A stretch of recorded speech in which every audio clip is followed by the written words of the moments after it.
Pasha Pyro, YNet7. Thank you for tuning the replay. All right, so today, told you a while ago, been a minute coming. Appreciate your patience. Going back to the Civil Resource Manual, give you guys some updates on that. We're going to be reviewing number 35 today, Standing to Sue. And we're going to pull one case out of it. We might have to revisit this a few times. It had a lot of great cases that made some great points that I'd like to review with you. Today we'll be doing Simon versus Eastern Kentucky Welfare.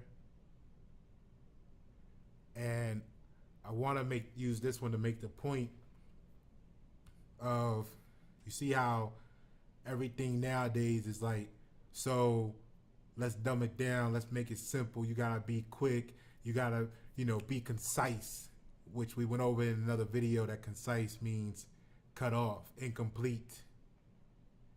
When they talk about clear and concise emails, it's oxymoronic because concise means cut off while clear means unobstructed, complete, full view. So you can't be both clear and concise at the same time. But people's emotional attachments have them juggling all these different emotions, trying to figure out who's right, when it really just depends on what your perspective is, what you're after. If you want something quick, it's not going to be complete. If you want something complete, it's not going to be quick. Okay? So let's look at this situation today. Let me switch over here for you. So number 35, Standing to Sue. We'll review the whole portion of text here, and then I want to dive into, like I said, Simon, as you can see highlighted there, Simon versus Eastern Kentucky Welfare Rights Organization. The thing about such examples, such exercises, is although we may be speaking about a court case citation to help America, we the people, better understand the law to empower themselves and their communities. But this can also be an example of your interactions in your daily relationships. When you wonder why a subject as myself may seem or appear to be such an outcast or so withdrawn, it's because the discipline that it takes for you to be totally free is not a part-time job. It is a full-time job. You applaud the people easily, many of you, who go to the gym every day and exercise to maintain a certain physique or appearance, despite its true effect on their actual overall health or quality of life.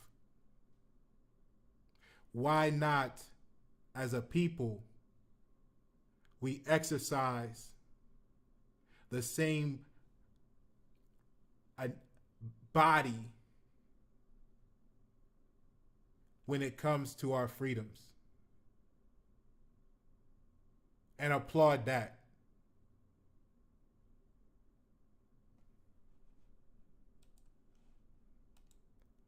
Number 35, Standing to Sue. The case or controversy clause of Article 3 of the Constitution imposes a minimal constitutional standing requirement on the litigations attempting to bring suit in federal court. In order to invoke the court's jurisdiction, the plaintiff must demonstrate at an irreducible minimum that, number one, he or she has suffered a distinct and palpable injury as a result of the putatively, if that's how you say that word, putatively illegal conduct of the defendant. Okay? 2, the injury is fairly traceable to the challenged conduct. And 3, it is likely to be redressed if the requested relief is granted.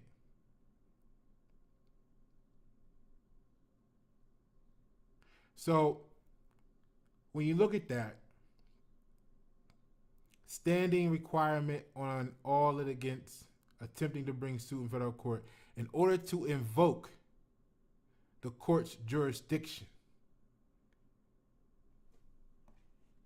See, once we take the time to exercise our mind with what these words mean, a statement like that might mean something totally different or have a much more profound meaning for your entertainment purposes than what's initially identified on the surface.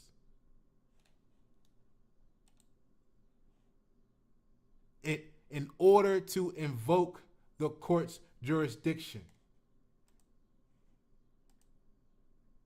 Now, if I didn't know any better, to me that sounds like they didn't have jurisdiction prior to. So if you have a question on that, I mean, this might be a good referral point to you, because apparently the courts must have their jurisdiction evoked over you. And then you wonder why, you see Pasha with Kabbalistic encyclopedias where they're talking about invoking and evoking, conjuring. You wonder why Pasha has a song called Roots.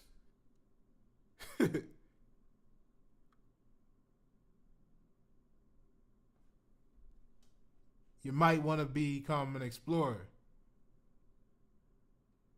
That's Bucci. All right. So, look, it gives a little couple case citations here for this section.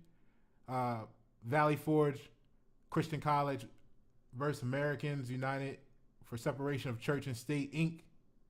Right? It gives Gladstone Realtors versus Village of Bellwood.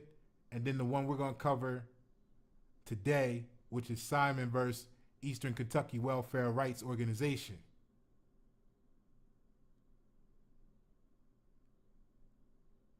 And then we'll cover the latter part here, the second half, on another video.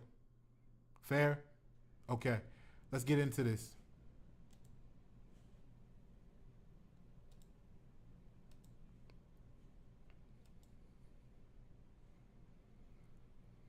So here's the opinion, right? The syllabus. Simon versus Eastern Kentucky Welfare Rights Organization. And you know me, I got the Black's Law Dictionary open right here. Took some pictures out of it for you so I can show you the words like normal. We're going to do this, okay? Because empowering you empowers your community around you.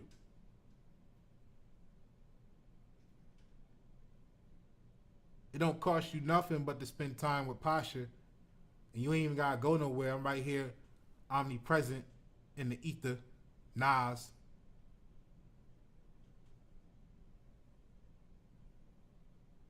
But you'll have people to tell you they don't have the time for such conversations. Make note of that when you attempt to share who those people are. Because if they don't value you becoming free and wanting others to be free, then who do you think they'll work for?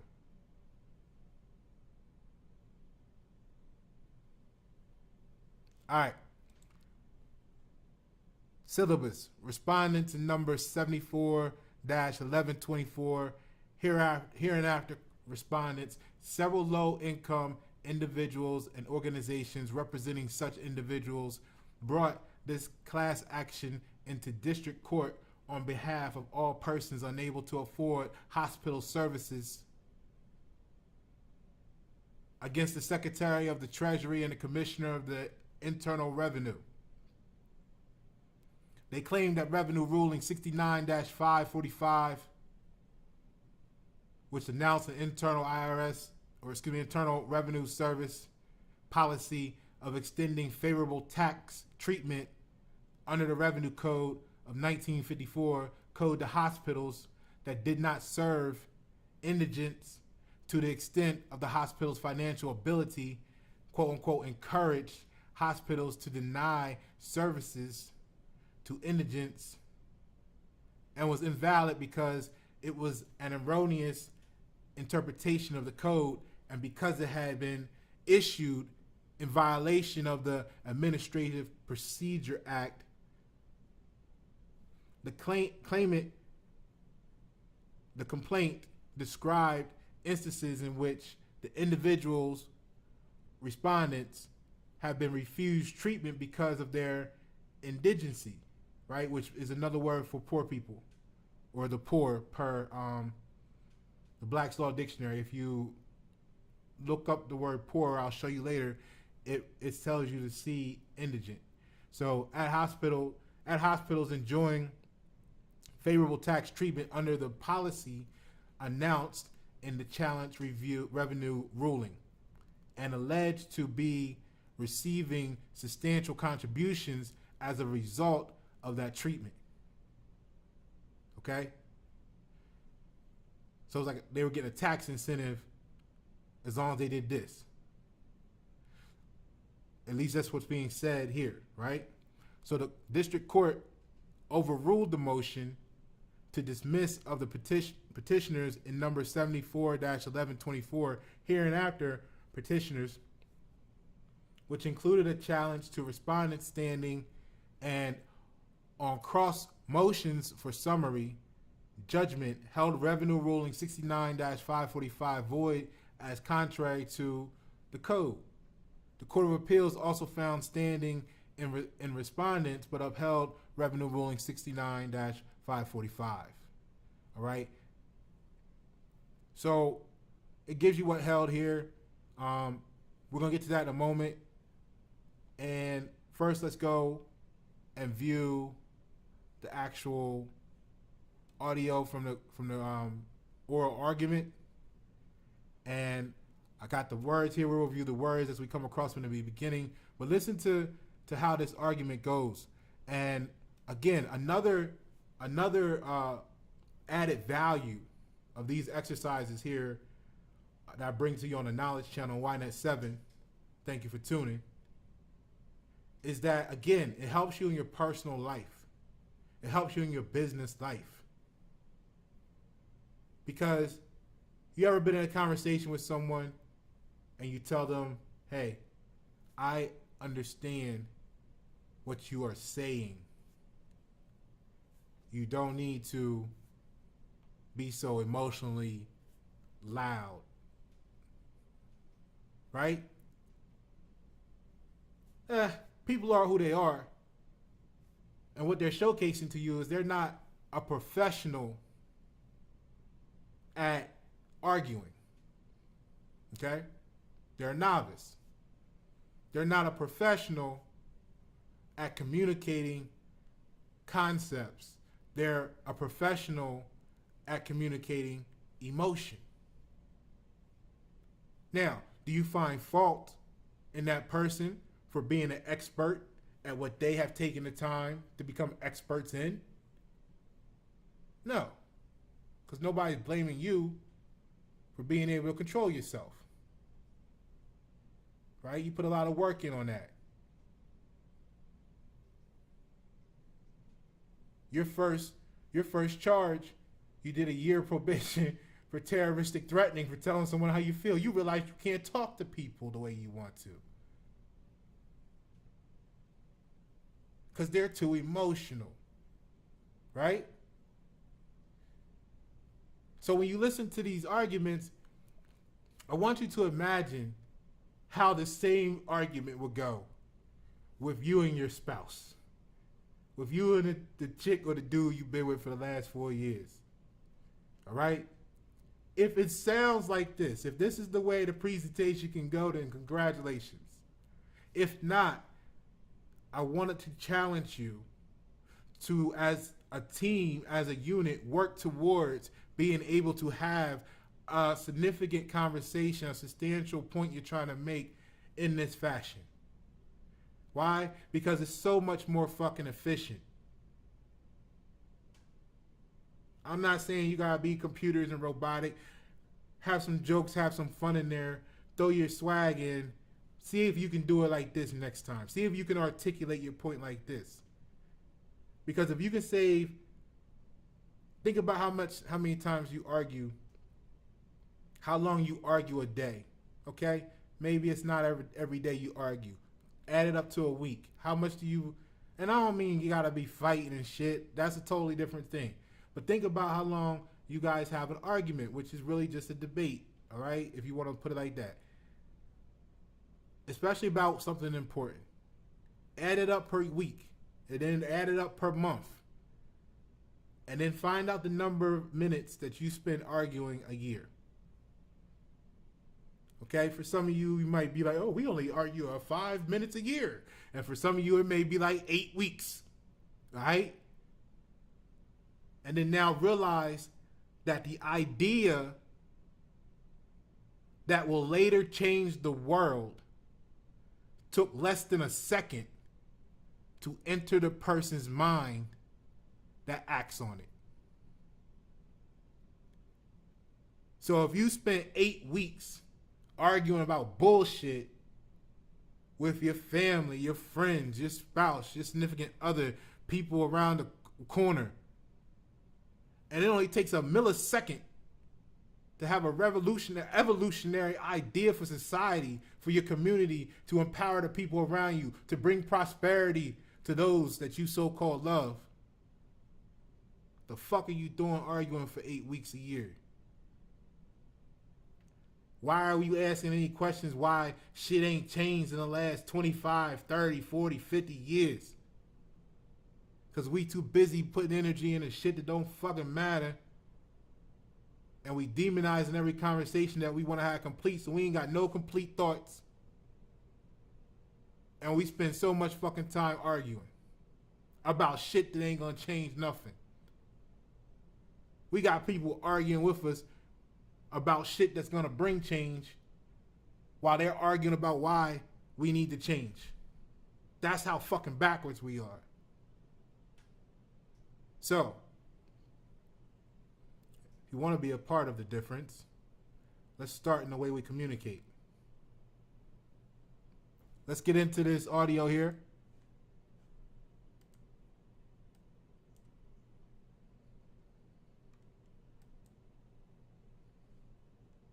At 1 p.m. we will hear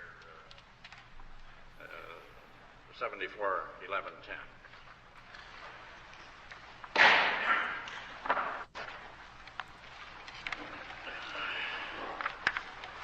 Miss Rose, you may proceed whenever you're ready. Thank you, Mr. Chief Justice. May it please the court. I am Marilyn Rose. I represent the plaintiffs, petitioners in number 741110 and respondents in number 741124. This case involves the legality of a revenue ruling issued by the Internal Revenue Service in 1969. This revenue ruling removed the long-standing, decades-old free service requirement which had always been required of charitable hospitals. There was no notice given to anyone when this ruling issued. There was no opportunity given to anyone, the public at large or affected persons, to comment upon it or to participate in its development. The ruling on its face relied solely upon statements in treatise writers for the law of trusts that health per se is charitable. Can I ask, Miss Rose, isn't what you told us about no hearing hearing and no notice. Always true about rulings of this kind? Hasn't it historically always been true? Well, when the Internal Revenue Service issues revenue rulings, they give no notice and opportunity for comment. One of the issues is, should this have been a revenue ruling? So let me stop it real quick. First of all, let's look at some values, right? I call them values. The value of the construct, the word, the energy of the creation. Okay, so let's look at what charity is, all right? Not what we think it is, but what it's defined as in law. You'll see in it later on in this case, they're going to ask the attorney, what was your authority on that? And it's like, I keep beating that into your heads because it'll change the way you look at who people say they are to you or how people want to deliver information. Because the word authority is the book or the quote that settles the question. Never does it say the authority is the flesh. So many of y'all have been mistaken that someone or somebody is the authority.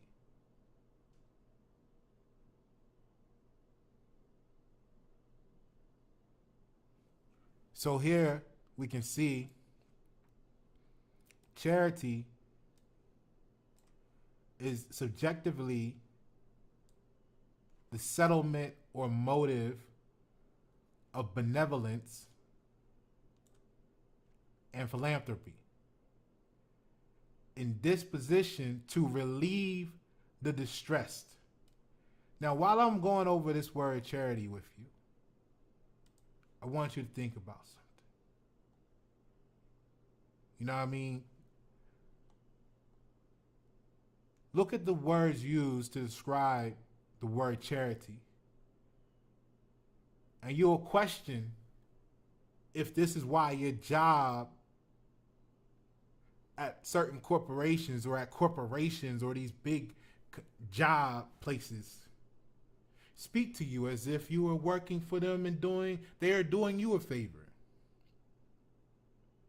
As if they are assisting you with your life. Remember, in the prior video, we recalled and we reviewed the authority that states that most of these companies, no matter how big or small, are part of a government agency. Okay, so these jobs sound like they're speaking to you as if they're relieving you the distress, right? Let's go back to the definition.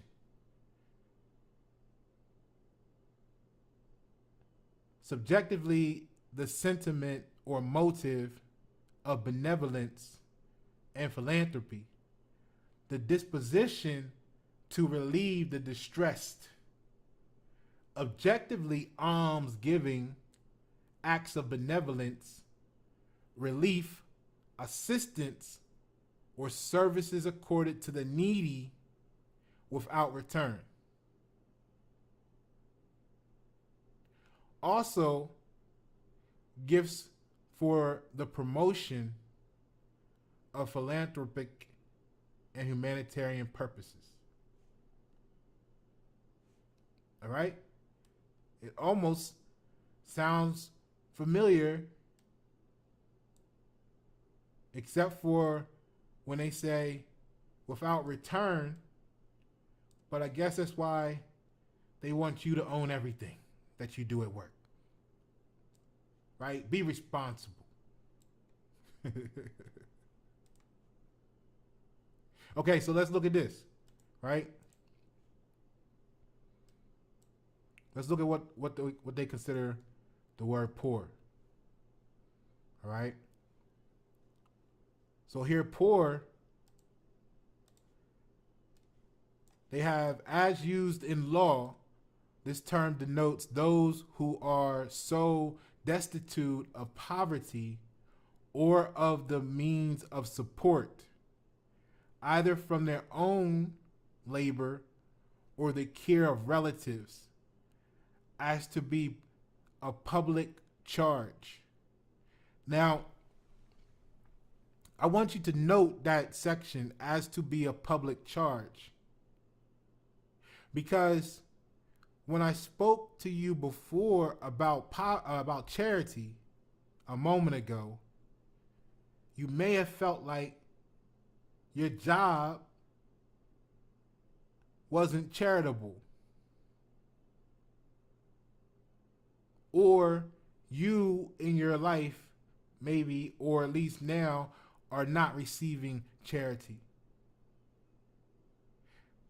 I think this is important because, you know, does this statement not conclude how majority of people are technically poor? But again, you got to know what the words mean and not have emotional attachments,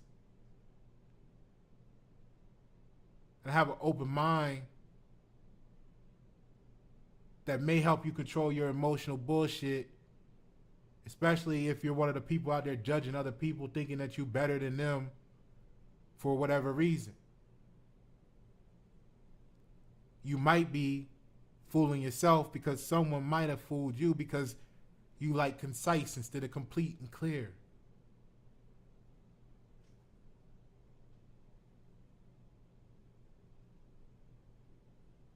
So, as to be a public charge that is dependent either on the charity of the general public or on maintenance at the expense of the public.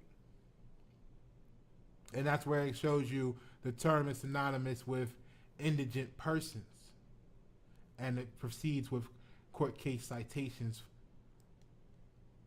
for that proof of concept.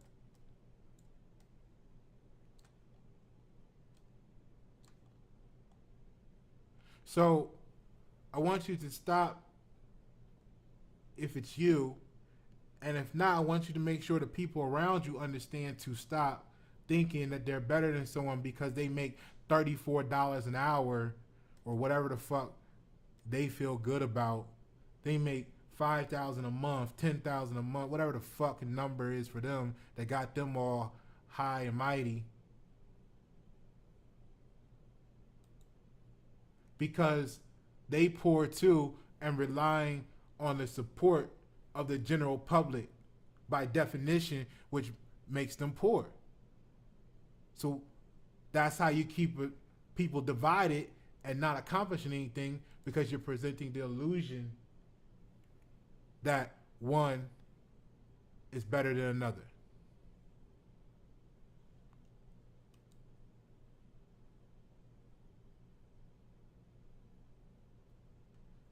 They think they better than the person that's on welfare because they paycheck was signed by a different name.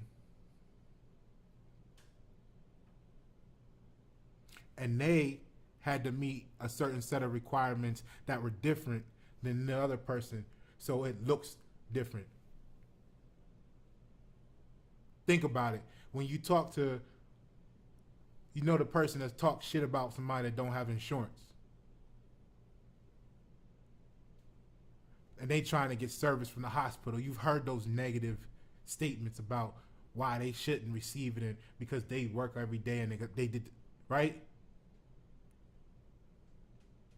So they have insurance. Why? Why do they have insurance? They have insurance because they can't afford the fucking medical bills either.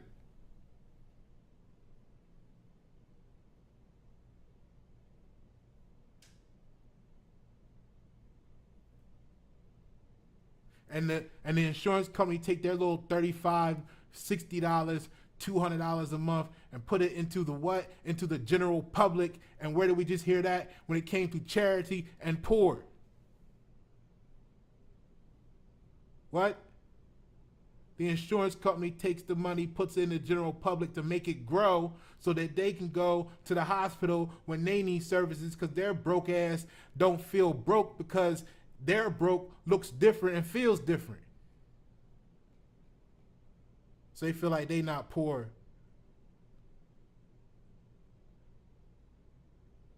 So it encourages them to have less incentive to want to grow the community because they feel like their part of the community is better. When it's just as fucking broke, but it look different and feel different. And you paying for your broke to be broke, to think you're not broke. Because there ain't no money in circulation since the 30s anyway. So you ain't got shit that the next person don't got access to.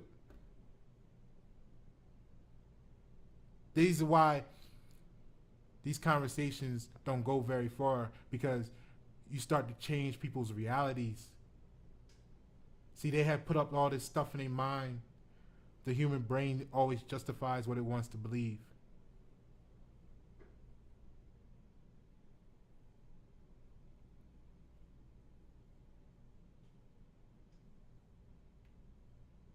You see how politics works? You addicted to all the politics. If you're not rocking with me, because this is diplomacy. We here are diplomats,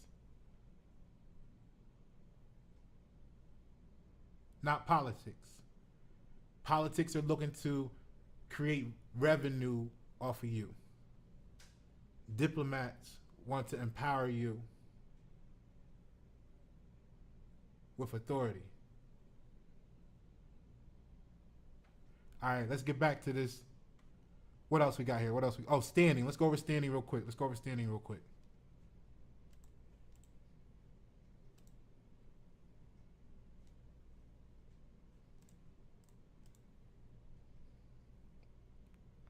All right, so see here, standing is the legal right to challenge in a judicial forum the conduct of another. Recall we just heard invoking the court's jurisdiction. So think about it, replace the word court. See, it's why you gotta look at shit as an equation and not emotionally to the variables. Take out the word court and put yourself in there. Or put the person suing you in there, because this is, although we're reviewing, the title is called Standing to Sue, I'm not stating that you need to go out and start suing everybody. You may see how you can sue somebody, but the thing is, you also got to be aware and conscious of how people and why people think they might be able to sue you, especially if you have a small business or anything going for yourself. So no matter what angle you want to take out of the 360 infinity, if you rocking with Pasha, it's because you know more of this type of conversation than you know how many points LeBron scored last night.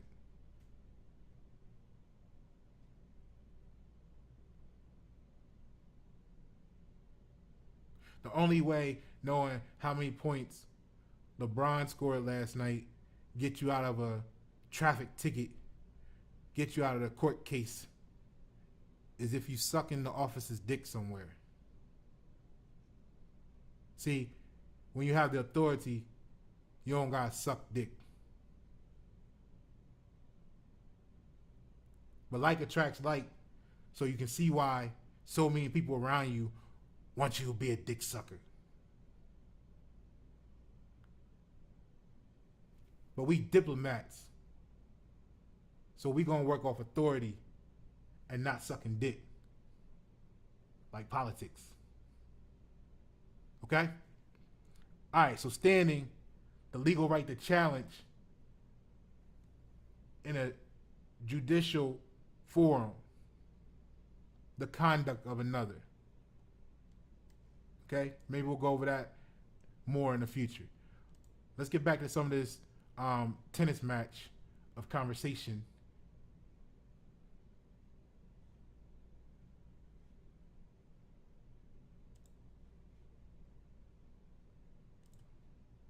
Yes, and whether or not the other rulings were rulings of this kind, I suppose. Yes. Is the question.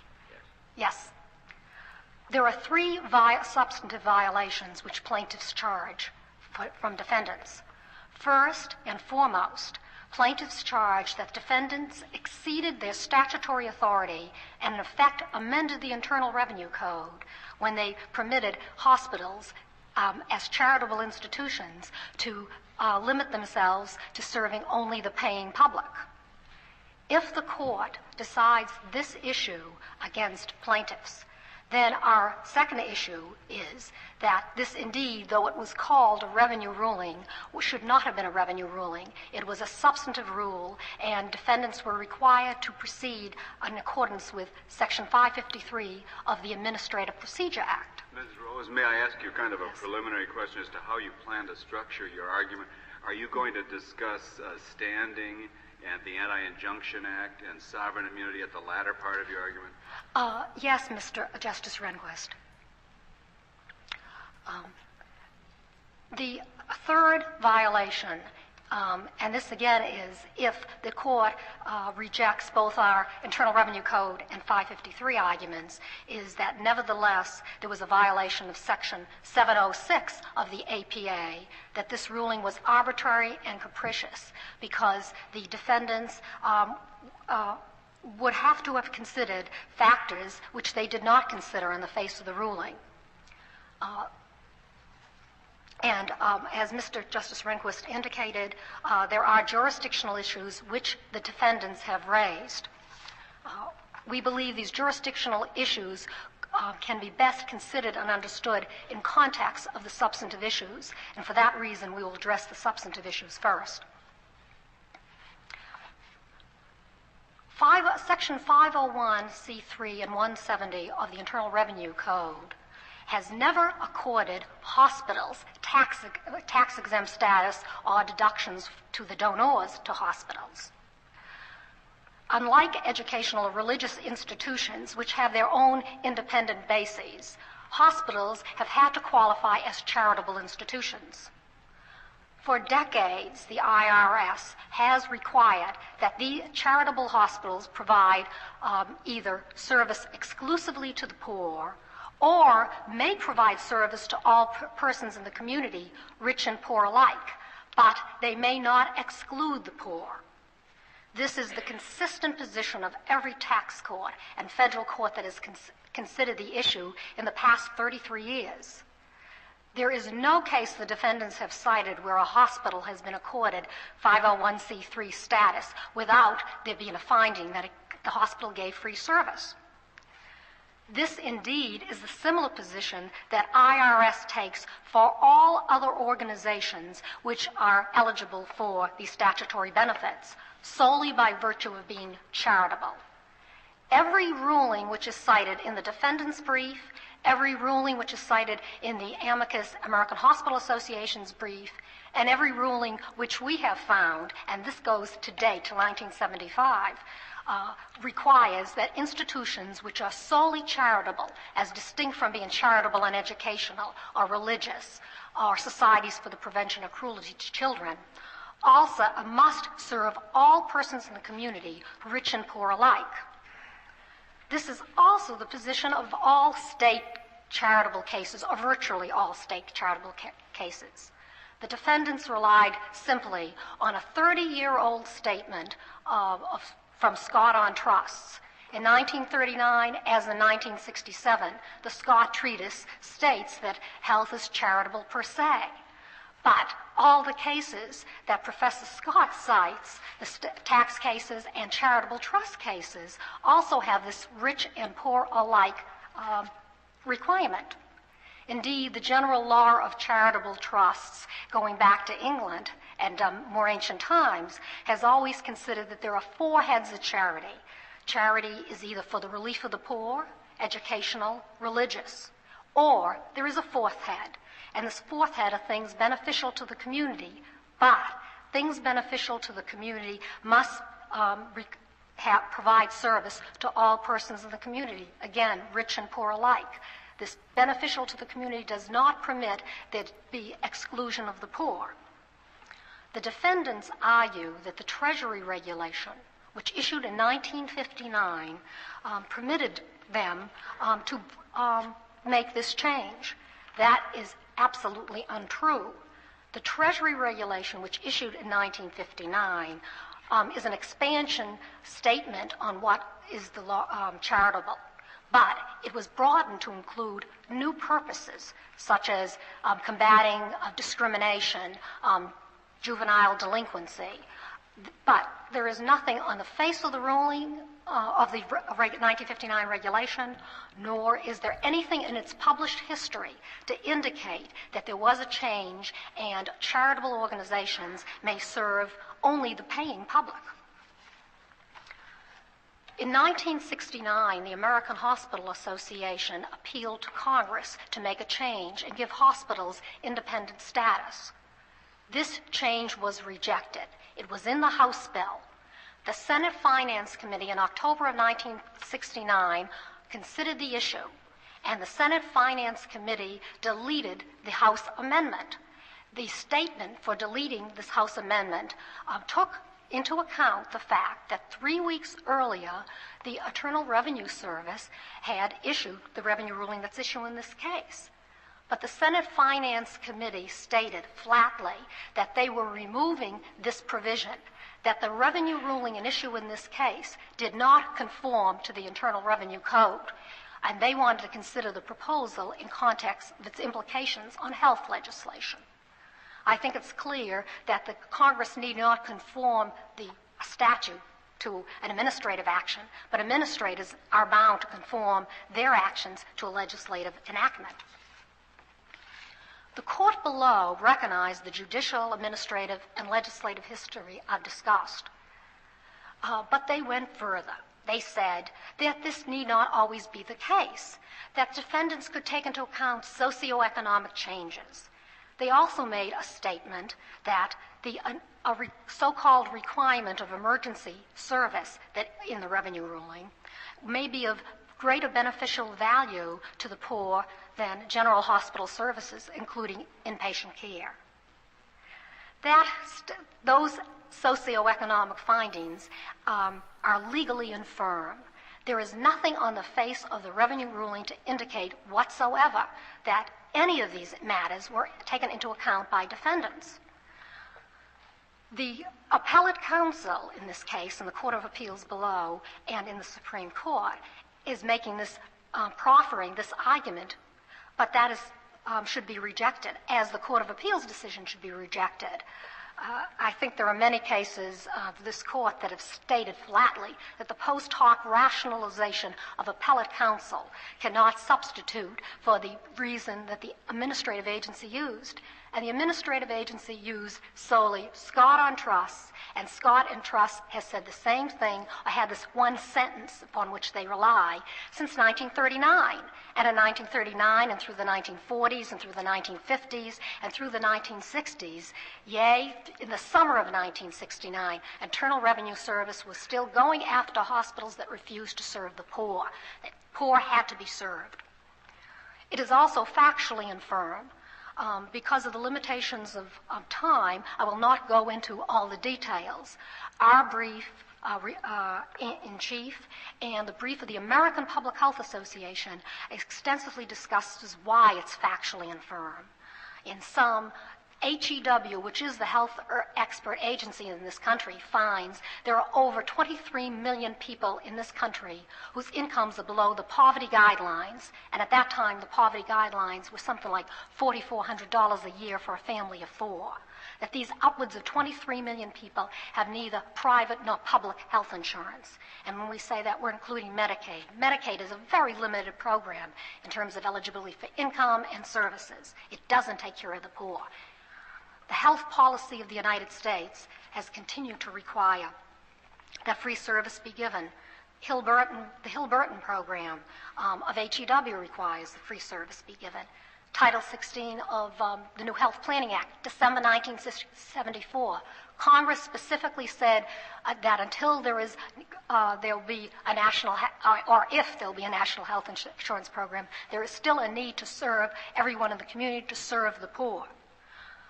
The defendants have made a large argument that this ruling doesn't depart from service to the poor, that there is an emergency room requirement in the ruling. We disagree in several respects. First, they argue as if the emergency room has now become like a private doctor's office. General physician services do not exist in the emergency room. The ruling, secondly, on its face, talks not about general emergency room services. It talks about a dire emergency, and that a hospital cannot turn away somebody in a dire emergency. And thirdly, there's no requirement that people not be charged. The most they can say for this ruling is that people will not be required to put up money up front to pay a pre-service admission. If they come into an emergency room, they're in a dire emergency, maybe bleeding to death. There is no free service requirement. Turning now to our Section 553 of the APA argument, which this court need not reach if they accept our primary argument. The Internal Revenue Service does not deny that it is an agency subject to 553, and it cannot make such a denial. It says this ruling was interpretive. We say that the Internal Revenue Service is mislabeling this ruling. This ruling on its face has to be substantive. In our principal brief, we have come up with what I would call a functional test, that the lower federal courts have increasingly, in recent years, looked behind the label and have said, is a rule, a policy of an agency, general, long-standing? Is it a revision of a long-standing rule? Is there a need for an agency to expedite it, to educate itself? What is the impact upon an industry? What is the impact upon the public? In every one of these cases, here is a major revision done without notice, without an opportunity for comment, by an agency that knows virtually nothing about health care, ignoring what the Health Care Agency of the United States is doing, let alone what organizations like the American Public Health Association would do. They know nothing about health care. Do we know more about it? Well, I don't think, Mr. Chief Justice, that I don't know if this court knows more about it, and I also don't know if the Court of Appeals might know more about it, but these aren't, what the Court of Appeals did is they made findings. They made findings without a record. They reached out and sustained this ruling in the same way as if there was an attack on a congressional statute for being unconstitutional. The fact is the Court of Appeals should have looked simply at the reason that was used by the agency, Scott and Truss. If they didn't look at that, and they reached out and made socioeconomic analyses, they were going beyond their power and or their. So what all this court, I think, with this argument has to determine is that this is the kind of thing they should have been hearing on. Alternatively, if the court feels a definitional test is the proper one, an interpretive rule is one that's limited to determination of congressional purpose. A substantive rule is one which augments congressional purpose and goes beyond the statute, goes outside the statute. In this test, too, this is a substantive rule. I will not go into our alternative Section 706, the APA argument.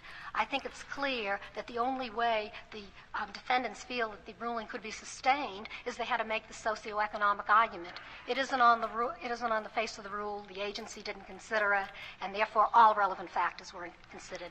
And this is Citizens to Preserve Overton Park all over again. I would like to turn to the jurisdictional arguments that defendants have proffered.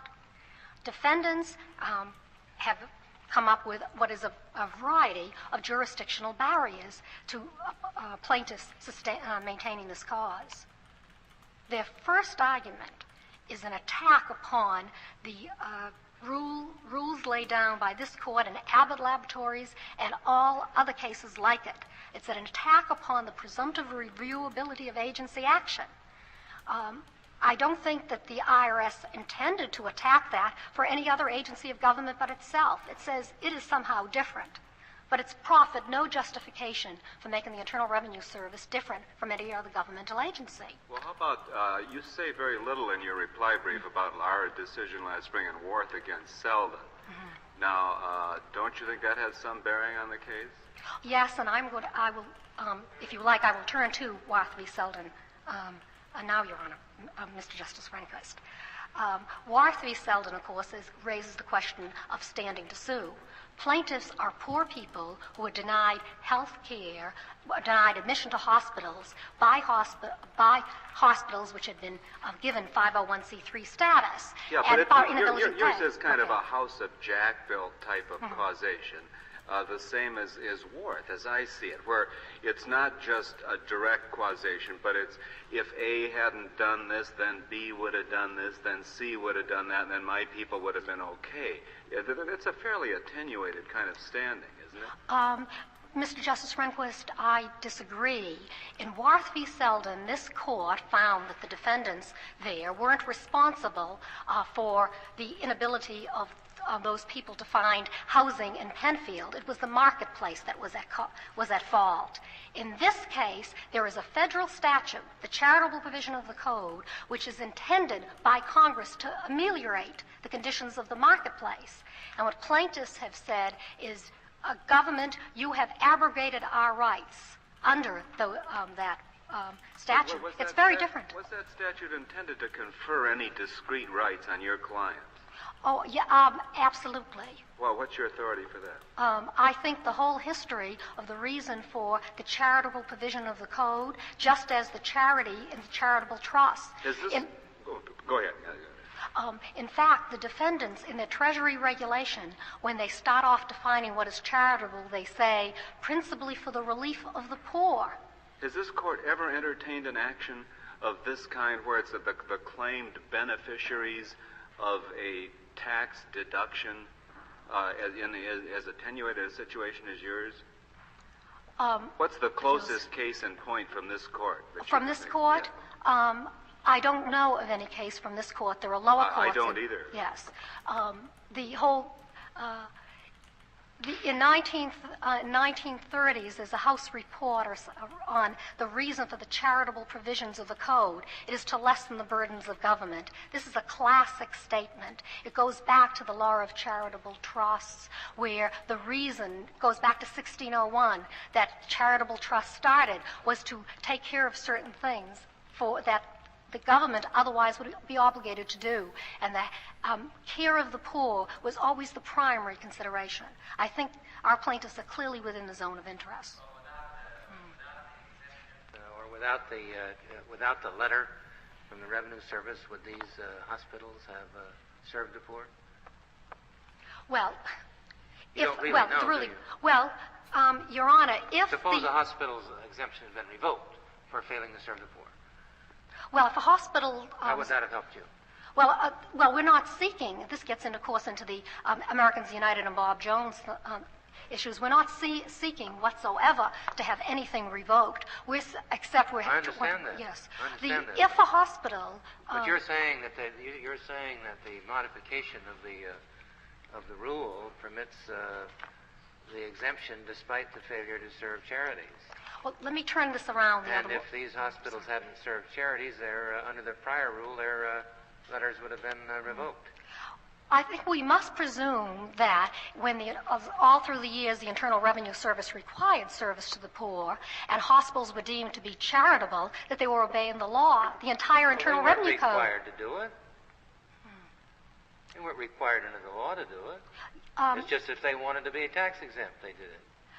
If they wanted to be tax... They didn't break any law if they didn't serve the poor. If hospitals wanted to lose their tax exemption, but that is a great degree of speculation. There are 3,500 hospitals. On whose side? Okay. Mr. Justice White, hospitals are tax exempt. These days, when the profit and loss statements of hospitals look a lot different than they used to. Well, Your Honor, this may state several different responses to that. First, they would not only lose the power to have it be tax exempt, but they would lose the contributions to them. Exactly. And 60% of the construction money going into hospitals today is from charitable donations. The American Hospital Association goes up to the Hill. They make this statement. It is in the appendix, the speech, the testimony of the American Hospital Association, that charitable contributions to hospitals are what keeps hospitals going. It makes the margin a difference. Further, as amicus, Jackson County, Missouri, has pointed out in its brief, that states follow what the federal government does. And if a hospital decided it would rather not serve the poor and could not be, would lose its tax exemption, it would be paying hundreds of thousands of dollars of taxes every year on the property on which it sits. Well, I just thought you ought to be making the Yes. standing argument. Okay. Well, okay, the standing, and basically is the proposition is that poor, and I think in a way I have probably answered most of the standing argument. We think Worth v. Selden is not pertinent. We think because this particular provision was designed to ameliorate the conditions of the poor, and it's the abrogation of that statute, that hospitals are not about to give up their tax-exempt status. And three, the last argument the government raised, though I think they raised it first, is this is prosecutorial. And this is not prosecutorial. We're not seeking the prosecution of anybody. We are seeking a revocation of a ruling, and the order of the district court, which we would like reinstated, is that this ruling was invalid. Hospitals have to give free service, and that the notification be made to the public. The Internal Revenue Service publishes its cumulative bulletin, and if hospitals in the future didn't want to give free service, they could elect to be pulled off that list. But until they're pulled off the list, the public relies. Sovereign immunity and the Anti-Injunction Act. You're going to come to those? The Anti-Injunction Act and the Declaratory Judgment provision are not pertinent. This is not a case involving the assessment and collection of taxes of either the people themselves or of anybody else. There is no other alternative for these people. There's not a refund suit. This isn't like Americans United trying to protect their contributors. This has nothing to do whatsoever with the assessment. And sovereign immunity, we believe, has long since been overruled. In most respects, the government's arguing it. Under Larson, this case is one exceeding statutory authority. And this is clearly what the case is about. You don't rely on Scanwell, and you simply rely on Larson?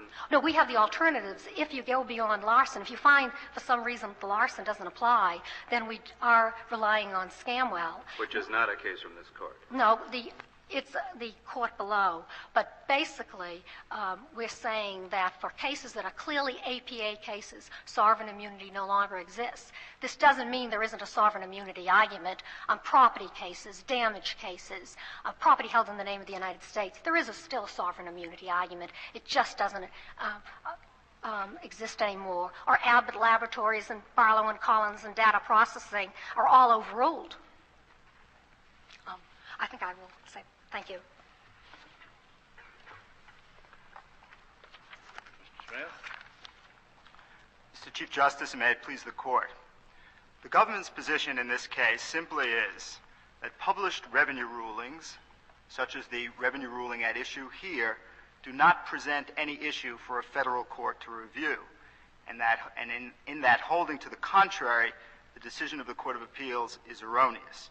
Now, before discussing in detail the various jurisdictional barriers that we think exist to this suit, I think it would be important for the Court to have before it what the essential nature of a revenue ruling is, because in our view, that essential nature demonstrates that the jurisdictional holding of the District of Columbia Circuit in this case would require the federal courts to render judgments in the most abstract contexts.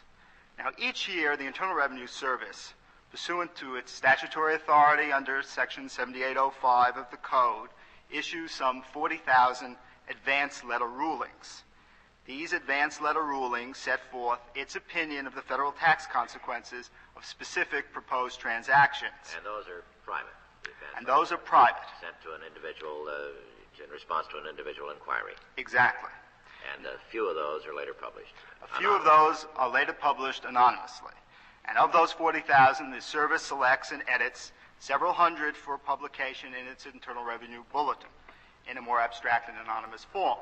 Now, the introduction to the Internal Revenue Bulletin on the first page has long stated that such rulings do not have the force and effect of law, but are informational in character only, and represent the conclusion of the service as to the application of the tax law to what is often an abbreviated set of facts. Now, this court, in the Dixon case and many other cases, has underscored and ratified that statement in the cumulative bulletin that these rulings are simply guidelines for IRS personnel and to educate the public generally. And it had. How are these disseminated and published there? Well, I know Mr. Justice Stewart, law offices, every 2 weeks, the Internal Revenue Service, I think, publishes a. Here, look. Let's take a look at community real quick.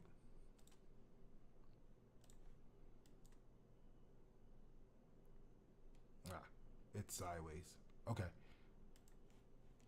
Let me tell you.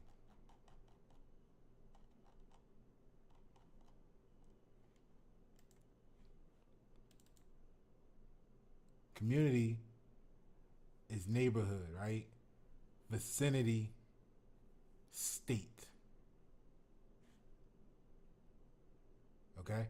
To keep it simple. Neighborhood, vicinity, state. So again, when you start thinking about these different conversational points, what is your neighborhood, right? What is your community?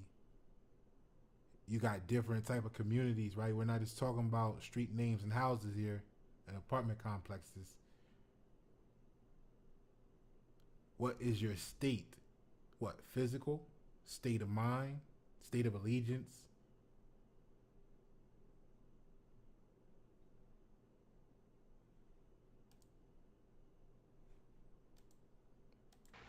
Something called the Internal Revenue Bulletin. And then every 6 months or so, those are bound in what is known as cumulative bulletin. Right.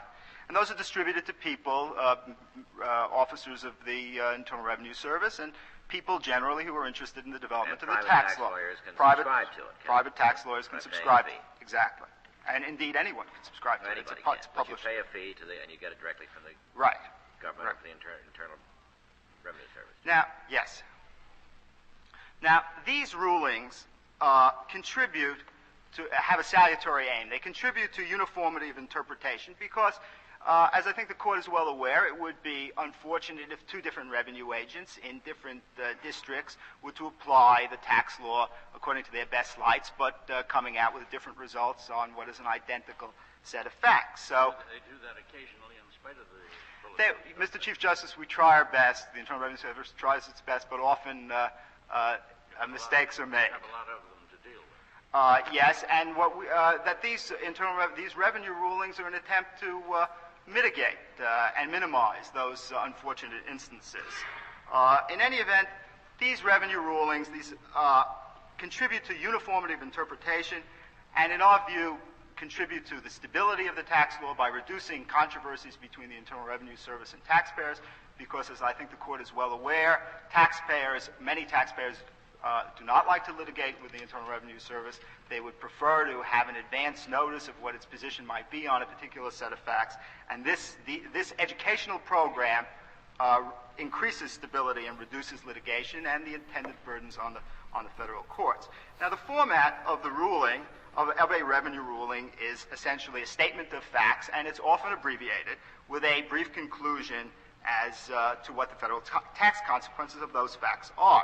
And the important thing is that the Internal Revenue Service does abbreviate the facts in publishing a revenue ruling, because when a taxpayer makes a submission to the Internal Revenue Service, he makes a submission with a voluminous statement of facts. But the Internal Revenue Service, if it may select this particular letter ruling for publication, it will boil this down and essentially present a statement of facts which is designed to illustrate a particular legal principle that it feels is of general interest. So, is it still true today as I think it was 100 years ago when I was trying to practice?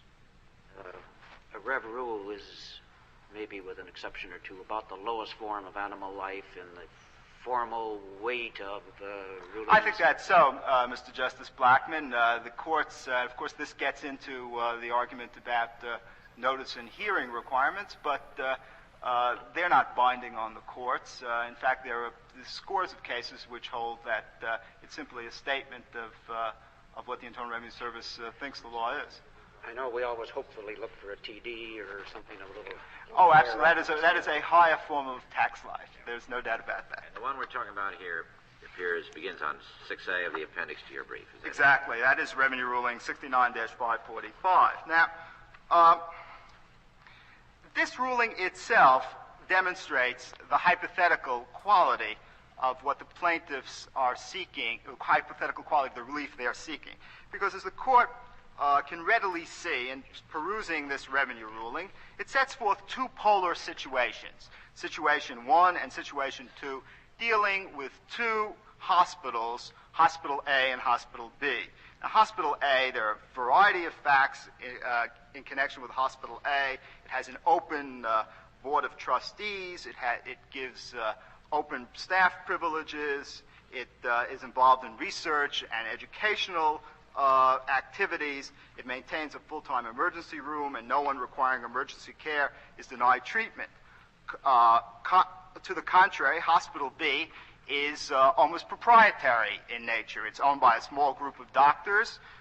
They limit the staff of privileges to people they know, and they comprise the medical committee generally to keep out qualified physicians. So, et cetera, and it doesn't.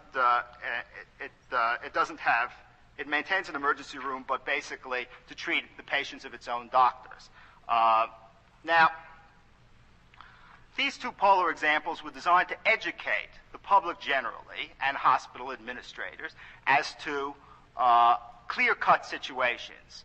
Hospital A is a situation. If you're like Hospital A, you'll be fairly certain of exemption. But of course, the ruling does conclude that you can't be certain of that itself. You've got to yourself submit an application for exemption to the Internal Revenue Service. If you like Hospital B, which is a polar example, a hospital that doesn't seem to provide any community benefit, it seems to be run pretty much strictly for the private inurement of its owner-doctors. In that situation, you're not going to get a tax exempt status. Now, the important thing which we emphasize. So, remember we covered how the corporations are entities which are persons, right? By definition, a corporation is a person. So that person has free will, right? Like you would think you would have free will as a person, right? So they're stating, well, and think about the stuff you deal with in life.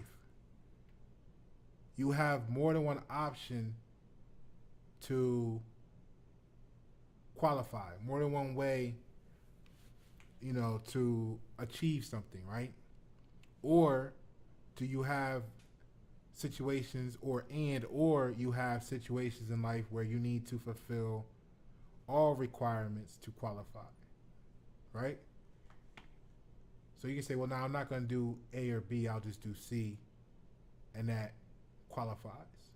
Or do you need to do A, B, and C to qualify? Is that the ruling doesn't even begin to attempt to deal with the hundreds of gradations in between Hospital A and Hospital B.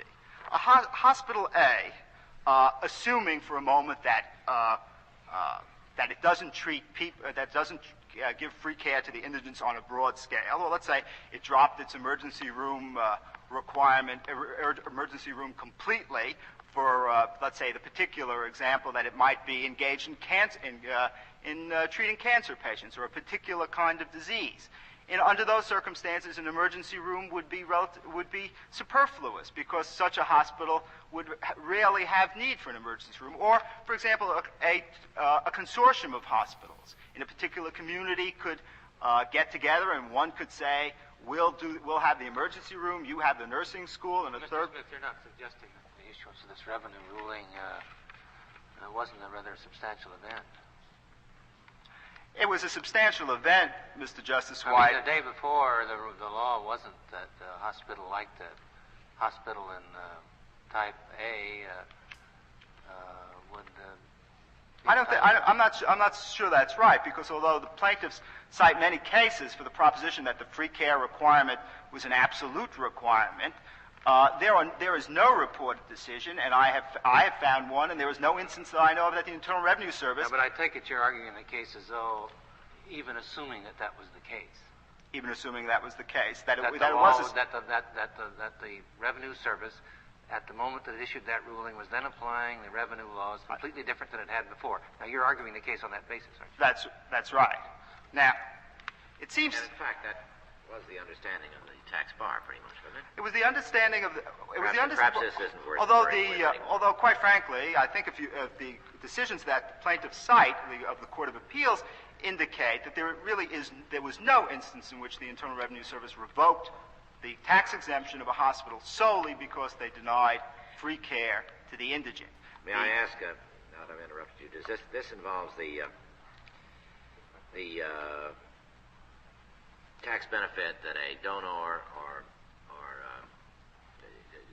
of a hospital as a donee or legatee, as well as its hospital's own income, doesn't it? That's right. Both kinds. That's of right. tax The deductibility of benefit. contributions or the Both, state and tax. They go deduction. together. Yes. Yes, they do. Right. Thank you.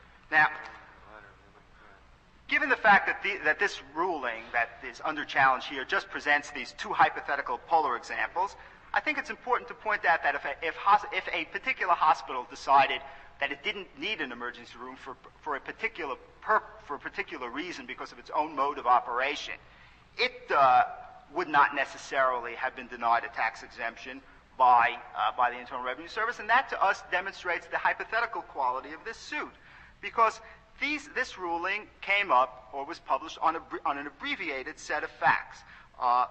Hospital A, indeed no other hospital, is before this court to present its own set of facts. And indeed, each hospital continues to remain free to litigate its own right to exemption on its own facts. No hospitals were parties to this action at all. No hospitals were parties to this action at all, Mr. Justice Rehnquist. And to us, this demonstrates an important point. Well, did the government ever move to dismiss the action on the basis of failure to join indispensable parties? No, we don't regard the hospital as an indispensable party within the technical meaning of the Federal Rules of Civil Procedure. But why don't you? Well, simply because I think that if a hospital had been joined as a party, then I think we would essentially be faced here with whether that particular hospital's exemption should continue to stand or not. I think the important thing. Well, you gotta look at stuff, right? And when a conversation or when content benefits a party's purpose or point, note how they encourage the conversation, they guide you, right? So if you're wondering why you have complaints about society or the way the country is or why the crime or what blah blah blah, whatever it is that you personally voice your opinion about, you gotta question why you can be guided so easily in a certain direction. Okay? And then you'll identify by default why there's resistance to other inputs to the conversation. Again, why people want you to be concise and not clear. but no, that isn't an... He's hurt is the hospital. The only person that might get hurt, the only entity that might get hurt is the hospital. And that Mr. doesn't Justice. make him an indispensable party? It makes them an indispensable party, but the joinder of 1, 2, 3, or indeed a dozen hospitals would not solve would not create a broad rule which would be applicable to the hospitals generally, because each hospital continues to remain free to litigate its own right to an exemption on its own particular facts. And to us, that demonstrates that this suit really is tantamount to asking a federal court to render an advisory opinion. Because if a federal court says the emergency room requirement is no good, reinstate the old ruling, what essentially you're left with is a pronouncement which has no pertinence to any particular hospital. So you're saying it's not a case of controversy? Essentially, it is not a concrete case which warrants a decision by a federal court. And yet, what motions did you file? What did you say? What motions did you file? We filed a motion. Essentially, the position that we advanced here was advanced in the lower courts. We moved to dismiss for lack of standing, because failure to state a cause of action. Failure to state a cause of action, for that this suit comes within tax exception of the Declaratory Judgment Act. That's not appropriate for judicial resolution. Essentially, so you filed motions to dismiss, basically. Yes, and the district court denied the motion to dismiss. Then you filed a motion for judgment on the.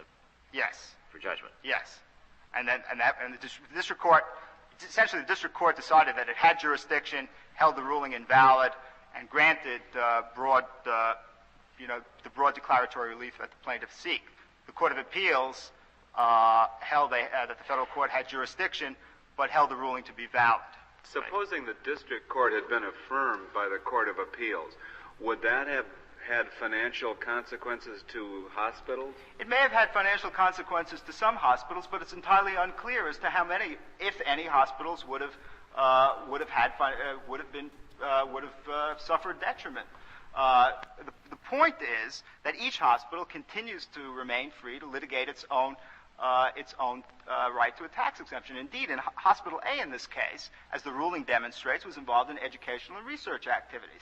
It may well be that if it decided to drop its emergency room, as I've said, for one reason or another, because it was inappropriate to its activities, it still would have had a right to an exemption, and it could have pressed its case before the commissioner and before a federal court, either the tax court or a district court. So from the indispensable party's point of view, the only answer there would have been to join every single hospital that pays taxes in the country. Exactly, and that to us demonstrates, the hypothetical and abstract quality of this suit. So, it's the age-old issue was, and I'll make a closing observation on this, but this is why, you've seen Trish on Y97 a bunch of times. Check out her podcast. But this is her favorite term I'll use, called blanket statements, okay? You can't have a blanket statement, because a blanket statement, people be emotionally attached to the blanket statement, and then they try to impose that blanket statement on you, saying that, well, you did A and B, and in their mind, A and B equals C, right? So they impose this blanket statement on you, not realizing that A and B, actually, there's an infinity of success with that. So you can't have a blanket statement, because there's all these other different colors of the spectrum, all these other different numbers on the timeline that also are the success of A and B that you're not considering. And some of them may actually benefit you or be valuable. And if you're being demonized because someone identified you as A and B, but didn't realize that what your A and B equates to is different, because they're limited in their view or belief, now you see it's the same situation as this court case, even though that's talking about a totally different example on the same infinity or infinite equation. This is why you got to make good analogies, or else people's stories fall through and they don't like talking to intellectuals, okay? Because they're trying to get the emotional rise out of you, and you're staying focused on the equation because you've practiced this discipline. It allows you to see what they don't want you to see, or what they need to see but don't see. Okay? And this is how we start to heal, by starting with healing ourselves from always trying to see what the fucked up part is. All right?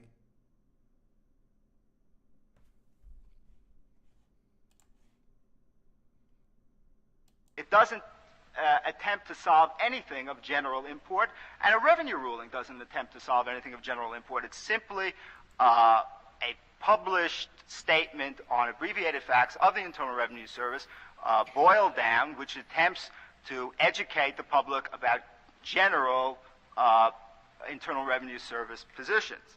Now, and then the psychology of that goes back, just had an afterthought, goes back to these people's addiction to their desires. Remember, if they want to feel better than someone, they're going to find a way to view that situation that empowers them to express their expertise of explaining why they're better than someone. Someone else that's going to want to focus on finding what other people are doing wrong are going to be able to express their expertise at what they did wrong. You know what I mean? Like, everybody gets to satisfy themselves from the same equation. It's just, what are you looking for? You must ask yourself. Or identify in other people, because you'll see the pattern that'll help you identify who they are, what they're about. You guys know my goal is to empower the communities, one, a lot by empowering the small businesses to reduce codependency from large corporations and big governments. Okay? And to do that, you have to know this stuff here. It does no good for me to be the only one to see this for your entertainment purposes only. You are the leaders of your community. I am not there. I'm not trying to control you. Remember, a diplomat don't need to control you. A politic does. Okay? I'm just sharing the authority with you, so that you can display the authority in your community. I think the point about joining every hospital in the country is important, because essentially Congress has determined that the tax jurisdiction of the federal courts is limited to deficiency suits and refund suits. And the reason for that, essentially, is because courts cannot decide cases, much less tax cases, on anything but a full presentation of all the facts. Here we have an abbreviated set of facts, and essentially for a court to render... No, I don't do titles. I'm just showcasing the difference. ...judgment about Hospital A and other similarly situated hospitals may not affect very many, if any, hospitals at all. That's one thing that's not clear to me. If this letter is declared out, what does it change, if anything? If this letter is declared out, it change. What it seems to us. What would it change? It wouldn't change anything. It wouldn't change anything. Would it? It wouldn't change the tax liability of any hospital. I suppose that's why you were saying it shouldn't have, no judgment should have been entered in the first place. Exactly. This is really a request for an abstract decision on an abstract set of facts. Well, but if it turns on your answer to Mr. Justice Marshall's question, then if the ruling would have changed the liability of some hospital, would your answer then be different? No, my answer wouldn't be different, simply because, as we point out at great length in our brief, we don't think that third parties, we don't think that the Internal Revenue Code confers a private right of action on non-taxpayers to contest the tax liability of any particular person. And I think that's important here, because I think essentially that's what's lurking behind this suit. The plaintiffs have said that this suit essentially simply involves the editing and rewriting of a revenue ruling of general application, and they trust the system to alter hospital conduct. Now, taking that at face value, I think that the simple answer to that is that really makes this an abstract case, simply because of if they're not interested in internal revenue enforcement with respect to any particular hospital or group of hospitals, then essentially they're asking the federal courts to rewrite revenue rulings, which is the province of the commissioner, where there may be no effect at all, or they proffer no interest in an effect. You wouldn't let them into any suit at any stage with respect to whether a hospital was exempt or not. I wouldn't let. Yeah, that's right. We don't think. This particular group, or poor people generally who would like free service, cannot litigate, as far as you're concerned, the exemption or non-exemption of hospitals.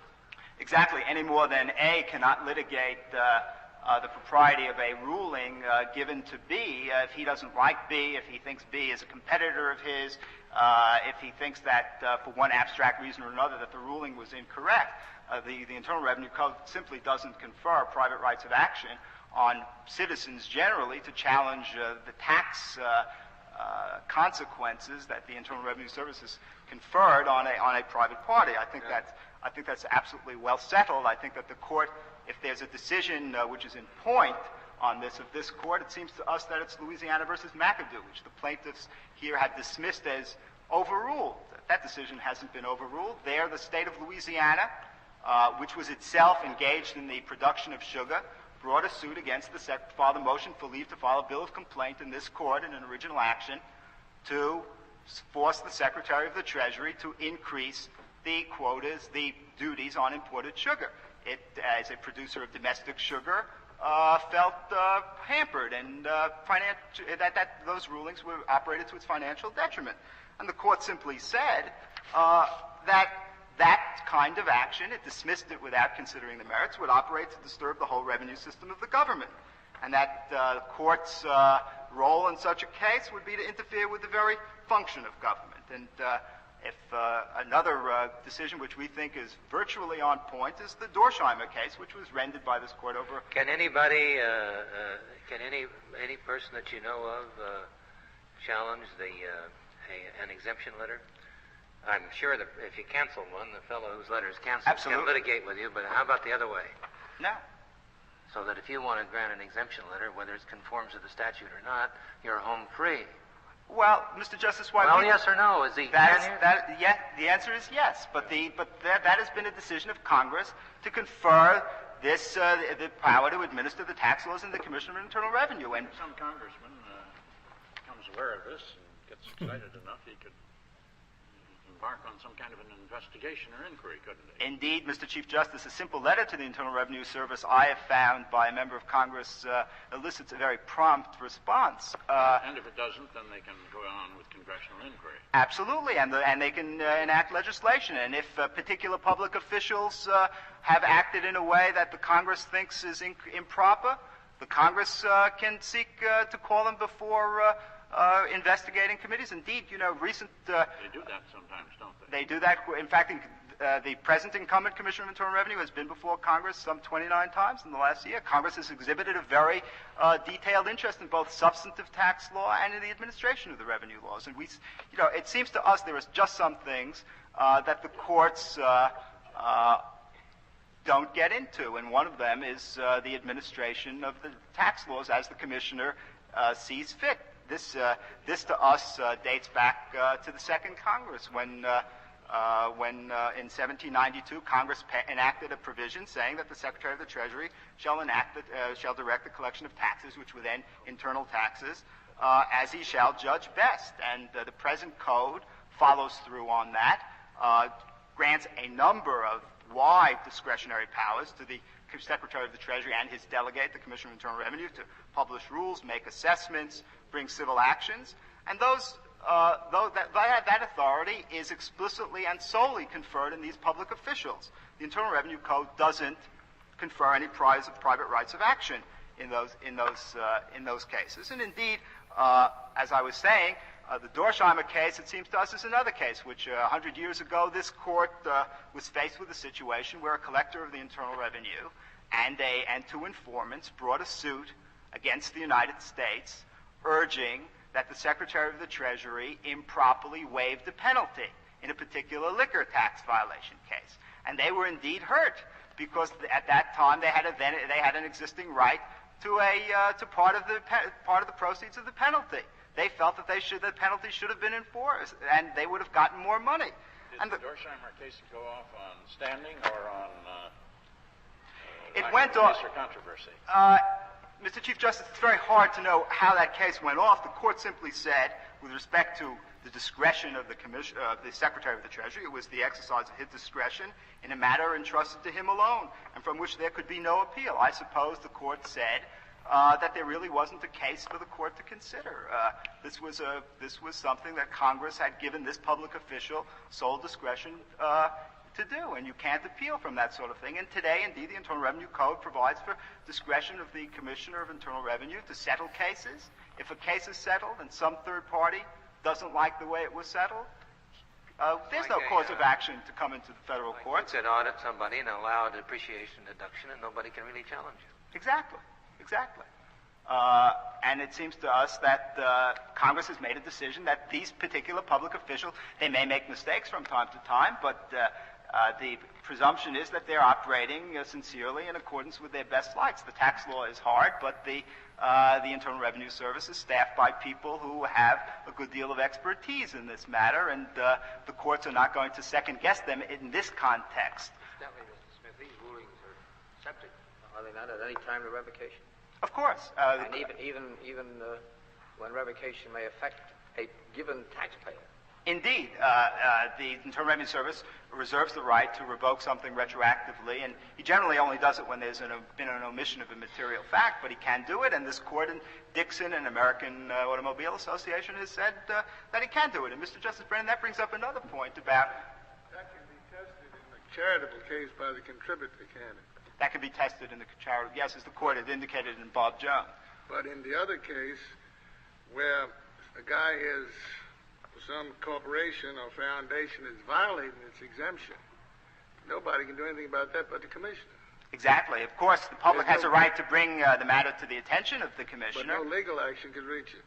Absolutely. In the same way that, as we point out in our brief, if somebody feels somebody is involved in an unfair labor practice and contacts the General Counsel of the Labor Board and he disagrees, that's the end of the matter. You can't sue to compel the General Counsel of the Labor Board or the Federal Trade Commission or many other agencies and ask them to commence proceedings against private parties.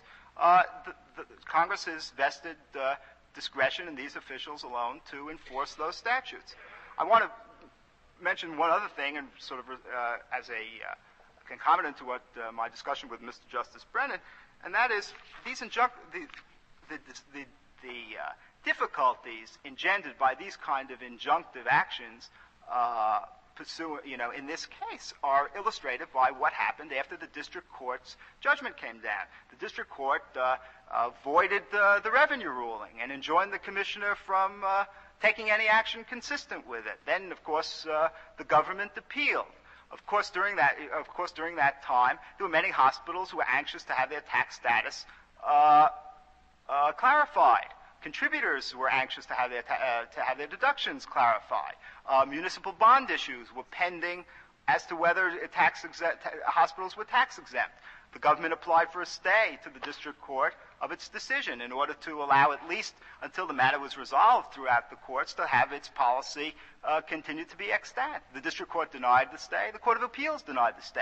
Essentially, for 6 or 8 months, the matter was in complete limbo. The commissioner had no idea how to enforce the law at all. And it seems to us that really demonstrates how these injunctive actions undermine the whole very salutary nature of the published revenue ruling program, which is to educate the public. And if the public is in disarray, doesn't know what the answer is going to be, and the commissioner is stymied by court orders in a normal case where a ruling is if, let's say, a ruling is approved by a district court, as it was ultimately by the Court of Appeals here. And let's say, for one reason or another, the commissioner wants to modify it. Mr. Smith, can the commissioner or the secretary be sued in any one of the 93 judicial districts?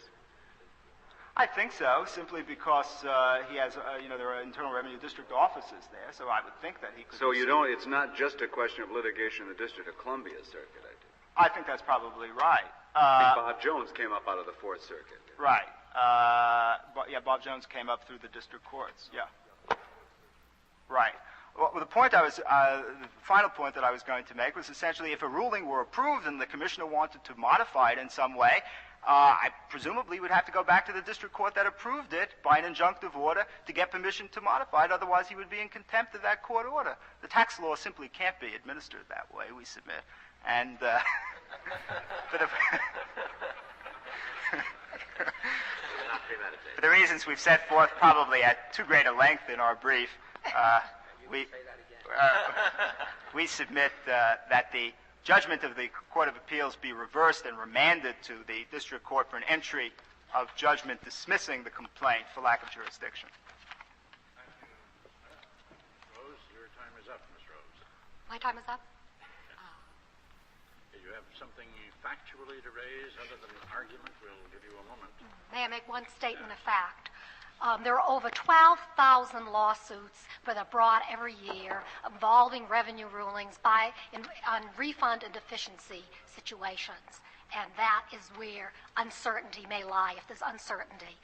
The half a dozen suits in 5 years do not raise uncertainty. Thank you, Miss Rose. Case is submitted.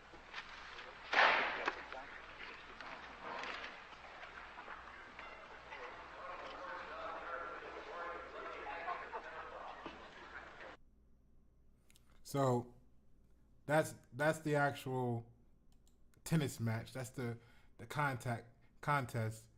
And if you've noticed the recurring theme as we review these court cases, you'll see that the oral arguments, both sides display or exhibit is held within an hour. So to do that, you must be prepared.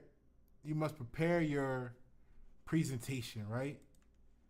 You know, I know a lot of you, it sounds so easy to look and say, oh, you know, off the top of the head, you're having these conversations and you're making lifelong decisions based off something you thought of in a second, with very limited research and sometimes exploration of potential. So what happens if you have something you want to discuss and you allow the one party a certain period of time? You know, what if you had a rule like this, right, for your entertainment purposes only? What if you had a standard like this in your household, in your community, in your business, that the one party is given a certain period of time to express their points? The other party is given the same amount of time to express their points. What I like to do is I like to depart after that and go and give each side time to think about what the other side has said. You know what I mean? Like, a lot of people enter into conversations with the intent solely to drive their point across. They miss the opportunity for what we refer to as active listening. So they're only listening for opportunities to make their point, and they're not listening for the observation of the infinity, of the infinite. So when you can start and give a period of time, maybe it's a couple hours, maybe it's a couple days, maybe it takes a month. Then you can schedule a time to come back and give your deliberations, right? After you've had time to think about the infinity of what the other side is saying. How does that change the dynamic of your perception if you're honest with yourself? Because only once you're honest with yourself can now you come back together and form Voltron. You know what I'm saying? Only then can you come back together and know the good bad side of the other person's point of view and merge the best quality together to arrive at your destination as a unit. Kind of negates the whole of, you know, unless your leader is operating like this to extract the wealth from the knowledge. Everybody arrives at destination don't have something for the community. You have a but undelivered. And then learning negatives or the cons of another perspective, how you see weakness, vulnerability that you will consider to allow to get is to remain for the next. It's less than 3 minutes, and I want you to hear the court's ruling, and I'll give my closing remarks.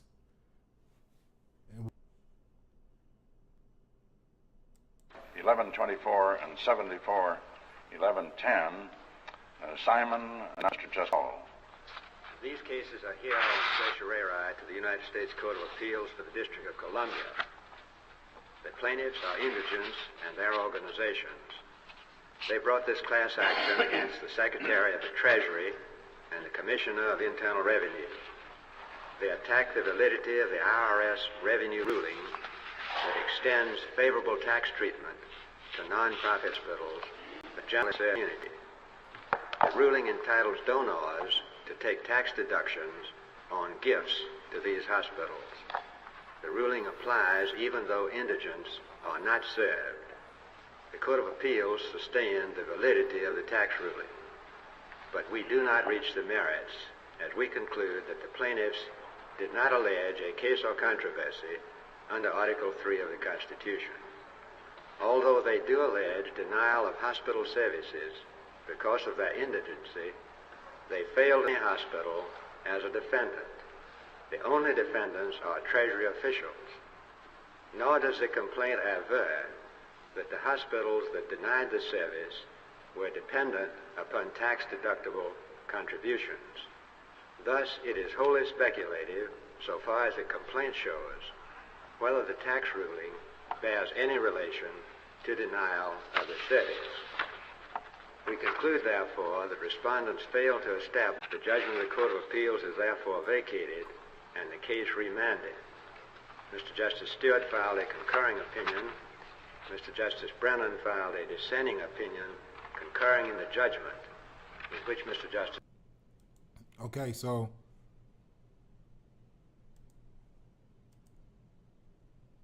basically they reversed the district courts who were in favor of the indigents. You can see that they brought, like I said, they basically, long story short, is they brought claim against the, repeating what was just said, against the IRS and the Treasury, right? If we look at, let's do this. Let's go back to civil resource and look at the ones we learned before. So 35 is standing to sue, right? We just went over exhaustion of immunity and we reviewed immunity acts. So when they said they were officials, that's covered in number 33. Government agencies are not subject to suit absent statutory waiver of immunity. That's number 32. The consent to be sued is strictly construed. Go back and watch that video. Number 31. Immunity of the United States from suit absent express consent. That's number 30. Go back and check that video out. See, what they failed to do in this contest is they failed to have an individual party to do the act. They went and took it, or maybe they did actually. Let's say they went in, these people went into the hospital or a hospital for your entertainment purposes only. It's not legal advice. And said they were refused service solely because, quote unquote, right? One, the problem with that argument when we look at the infinity, although at that moment it's like, yeah, this is what they did, and you're supposed to, right? But when you, that's the concise, because when you look at the full picture, they had options to qualify for this tax exemption by the IRS. Some of it was to provide care for the poor.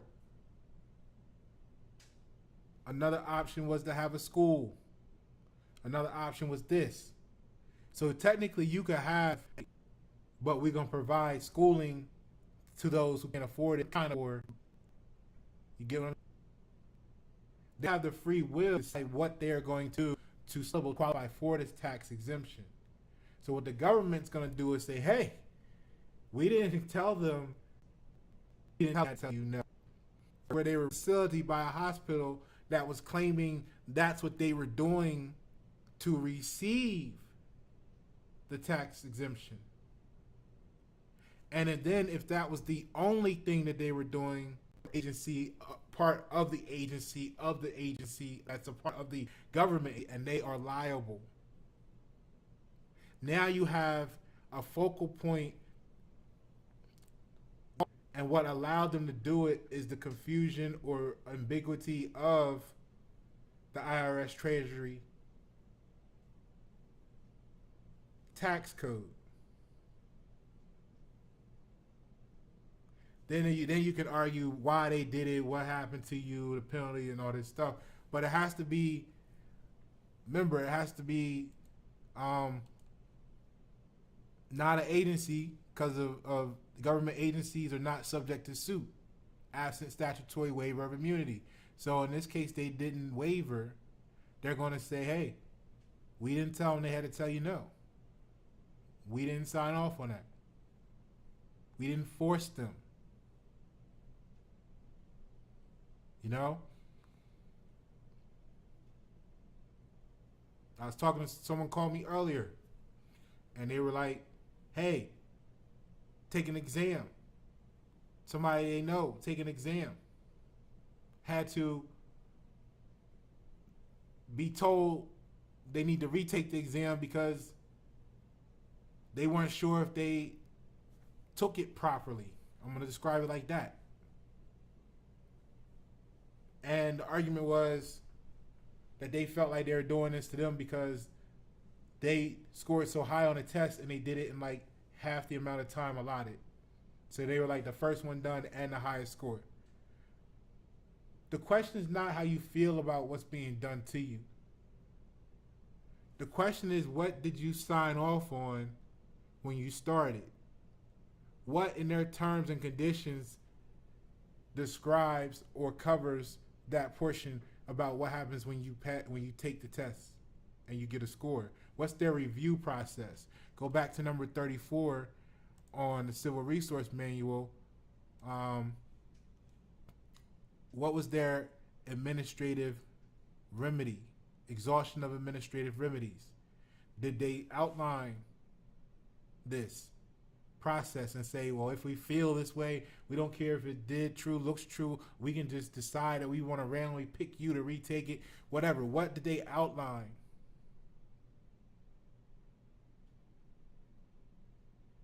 And that's the opportunity for us, is that we have emotional attachments to beliefs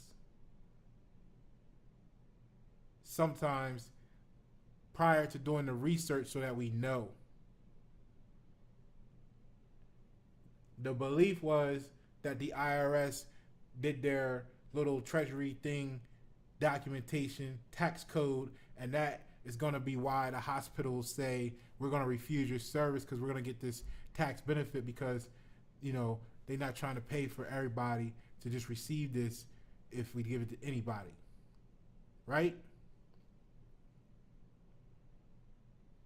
But is that true? It sounds good. It fits.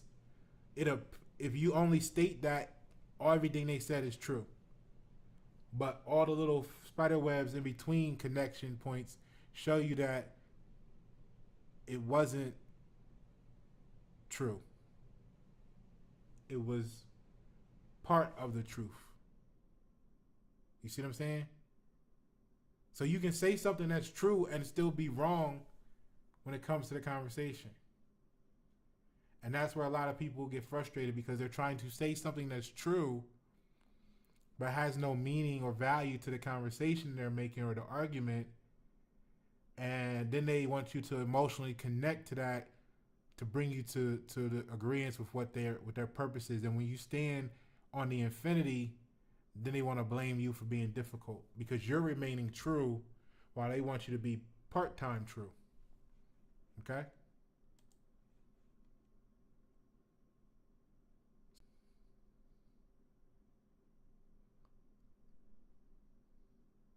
All right? Can you prove in this case that the policy itself was an attack on those people?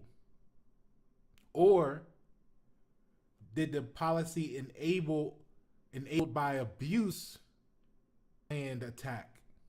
You could say that, right? But the policy itself, they're going to be able to say, for your entertainment purposes only, that the policy was not an attack. On the flip side of the coin, they'll also be able to say that the policy does work and it does help the poor receive services when used with proper intent. This is another good example of how everything can be weaponized. Hence why Posh is not emotional. You have to be able to be clear. Because everything can be weaponized. Everything is a gift and a curse. Why, for entertainment purposes, want you to be focused on mass shootings, gun control, so you won't associate any forms of killings or weapons against you and your freedom, potentially.